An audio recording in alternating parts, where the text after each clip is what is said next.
ان کانت الا صیحۃ واحدہ فاذا هم جمیع لدینا محضرون. اللہ فرماتا ہے بس یہ ایک آواز ہی ہوگی زوردار قسم کی، اور اس کے بعد پھر سب کے سب ہمارے سامنے حاضر ہوں گے. دیکھیں نا کس طریقے سے چھوٹے موٹے کیڑے مکوڑے ہم کوئی اسپرے کرتے ہیں تو ایک دم سے جمع کر لیتے ہیں، گھر کے سارے ایسے حشرات کو ایک کونے میں جمع کر کے مار دیتے ہیں. آج ہم دیکھتے ہیں ایک چھوٹا سا معمولی سا نظارہ ہے، ہم گھیر کے چیزوں کو لاتے ہیں، شکار کرتے ہیں، مچھلیوں کو ایک جال میں پھنسا کے لاکھوں کروڑوں کو جمع کر لیتے ہیں. اللہ کے لیے کیا مشکل ہے؟ ادھر ادھر بکھرے ہوئے انسان اور بدن کس کس شکل میں ڈھلے ہوئے، کہاں کہاں ذروں میں بکھرے ہوئے اور کہاں کہاں پانی کے اندر گھلے ہوئے ملے ہوئے، سب کو اٹھا لے گا وہ ایسے ہی، سب جمع ہو جائے گا اور پھر سب کو جمع کر کے پھر سب کو ایک جگہ اکٹھا کر لے گا. یہ ذرے جو بکھر کے زمین میں کہاں کہاں پہنچے ہوئے ہیں ہمیں نہیں معلوم. قبرستانوں کے اندر کی مٹی ہمارے جسموں کے اعضاء لے لے کر کہاں کہاں میدانوں میں، عمارتوں میں، گھروں میں اور پہاڑوں میں، وسیع لکودک صحراؤں میں لے کر پہنچ چکی ہے. یہ زمین ہمیں کہاں کہاں پہنچا چکی ہے، ہوائیں کہاں کہاں پہنچا چکی ہیں. اللہ تعالیٰ کے لیے کوئی مشکل نہیں، وہ سارے ذروں کو جمع کرے گا. ایسے ہی ہے نا، کہاں کہاں ہوں گے ہم؟ وہیں تھوڑی پڑے ہیں، کوئی قبر کے اندر ہی کوئی پیکنگ تھوڑی ہوئی ہوئی ہے، وہ سب بکھر گیا.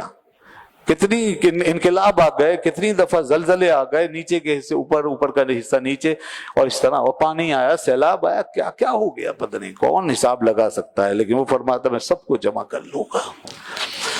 ایک چیز انسان کی ہمیشہ قائم رہے گی، سارا وجود انسان کا مٹی ہو جاتا ہے، خاک ہو جاتا ہے، وہ خاک سے بھی چنے گا پھر، لیکن ایک حصہ انسان کا وہ ہے جو باقی رہتا ہے، اور وہ ہے ہماری پشت میں ریڑھ کی ہڈی کے اندر کچھ ذرات جو اس نے رکھ دیے ہیں. یہ ذرات جو ہیں یہ وہ حصہ ہے ہمارے وجود کا جسے وہ ختم نہیں ہونے دے گا، ایز اٹ از رکھتا ہے. اب مٹی میں ملنے کے بعد بھی اور انسان کے مٹی ہو جانے کے بعد بھی، ہڈیوں کے سب ختم گل سڑ جانے کے بعد بھی وہ ذرات ہیں، اور ان ذرات کے ساتھ پورا جسمانی نظام وابستہ کر دے گا، اور روح کا جو کنیکشن ہے وہ انہی ذرات کے ساتھ قائم رکھتا ہے.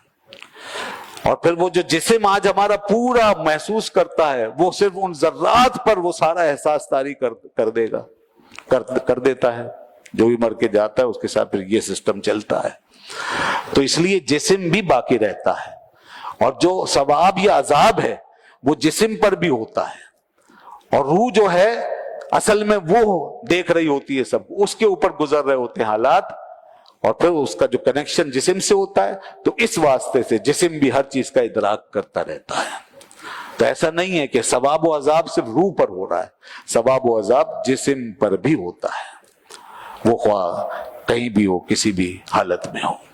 ہم کھول کے دیکھیں گے ہمیں کچھ نہیں ملے گا، مگر اللہ نے اس کو قائم رکھا ہوا ہے. جی ہاں، یہ بات یاد رکھ لیجیے. ہاں، کچھ لوگ ایسے بھی ہیں جن کے جسم سلامت، ان کے جسم ہی سلامت، صدیاں گزر گئیں، آج بھی اپنی قبروں میں آرام کر رہے ہیں، ان کے کفن تک سلامت. غلامان محمد کا کفن میلا نہیں ہوتا صلی اللہ علیہ وسلم. کتنے خوش نصیب ہیں وہ. تو بہرحال اللہ جس کے ساتھ چاہے، جس کو چاہے یہ شرف عطا فرمائے. یہ اعلیٰ شرف ہے، یہ بہت اعلیٰ شرف ہے. یہ خاص لوگوں کے حوالے سے ہے جو اللہ کے چنے ہوئے ہوتے ہیں. کوئی عمل اللہ کی بارگاہ میں ایسا مقبول ہو جاتا ہے، کوئی چیز اسے ایسی پسند ہو جاتی ہے. شہداء کے لیے تو آتا ہے نا، شہیدوں کے لیے تو یہ وعدہ ہے کہ وہ زندہ ہوتے ہیں. قرآن پاک میں بل احیاء جو اللہ کی راہ میں مارے جائیں. لیکن شہیدوں کے علاوہ بھی ایسی بہت سی قبریں آج کھلی ہیں جن میں لوگ سلامت ہیں. حرمین شریفین میں جو کھدائیاں ہوئی ہیں اس میں آج تک یہ سلسلے ابھی تک بھی نظر آتے ہیں. لوگوں نے دیکھا ہے، لوگوں اور سنا ہے، خبروں میں آیا ہے، اور باقاعدہ اکابر بزرگوں کی لاشیں سلامت رہی ہیں اور وہ اپنی قبروں میں آرام فرما رہے ہیں. ایسے کئی واقعات. عراق میں 2 صحابی رسول تھے، دجلہ کے کنارے، ان کی قبروں میں پانی آ گیا تھا. انہوں نے خواب میں بتایا تھا. یہ تو کوئی زیادہ پرانی بات نہیں، یہ کوئی سن 1930-35 کے آس پاس کی بات ہے. تو وہ پانی جب آیا تو انہوں نے باقاعدہ والی عراق کو، عراق کے گورنر کو آ کر خواب میں کہا کہ ہمیں یہاں سے نکالو. 2 اصحاب تھے رسول اللہ صلی اللہ علیہ وسلم کے. پھر کئی دفعہ خواب آنے کے بعد اس نے علماء سے مشورہ کیا تو علماء نے کہا کہ بس یہ کوئی حقیقت ہے، ایسے ہی لگ رہا ہے، تو ویسے تو قبر کھولنا منع ہے، لیکن اب جب بار بار خواب آ رہا ہے تو اس کا مطلب ہے کوئی معاملہ ہے، تو کھولا جائے۔ تو قبریں کھولی گئیں، دونوں صحابی رسول صحیح سلامت موجود تھے، دونوں کی لاش مبارک سلامت تھی۔ ابھی جب یہ داعش وغیرہ نے، اس دہشت گردوں نے یہاں پہ شام میں اٹیک کیے تھے، تو وہاں بھی بعض صحابہ کی قبریں کھل گئی تھی ان کے اس قسم کے حملوں کی وجہ سے، اور اس میں ایک صحابی کا تو باقاعدہ نام بھی لیا گیا کہ وہ ان کی قبر کھلی تھی تو وہ سلامت تھے، بالکل سلامت تھے، ان کی لاش مبارک محفوظ تھے۔ یہ ہے بالکل ایسا، پتہ نہیں کتنے مزاروں میں اللہ کے بندے ایسے سو رہے ہیں، تو لوگ پھر بھی نہیں سمجھتے ایسے ایسے مشاہدات۔ اور یہاں بھی اس ہمارے خطے میں ہی، پاکستان میں ہی لوگوں کے ساتھ یہاں بھی تجربات ہوئے ایسے، کتنے ایسے نیک لوگ 1 سال بعد، 2 سال بعد، 3 سال بعد، 5 سال بعد قبریں کھل گئیں، لوگ سلامت، دیکھا لوگوں نے اپنی آنکھوں سے۔ تو ایسے لوگ ہوتے ہیں، ہو سکتا ہے اس قسم کے معاملات ہوتے ہیں، شہداء کے علاوہ بھی ہو سکتے ہیں۔ تو کوئی چیز اللہ کے یہاں قبول ہو جائے بس، جیسے کہ بعض لوگوں کے حوالے سے آتا ہے، بعض حوالوں سے اس کا ذکر بھی آتا ہے احادیث کے اندر۔ تو ہمیں چاہیے کہ اخلاص کے ساتھ اللہ کو یاد کریں، نمازوں سے دل لگائیں، تلاوت، کوئی ایک نیکی کو ایسا پکڑ لیں آپ کہ باقی تو ٹھیک ہے نارمل چلتے رہیں، مطلب سارے جو فرض ہیں واجب ہیں وہ پورے کریں اپنے، وہ ضروری ہے، اور گناہوں سے بچیں۔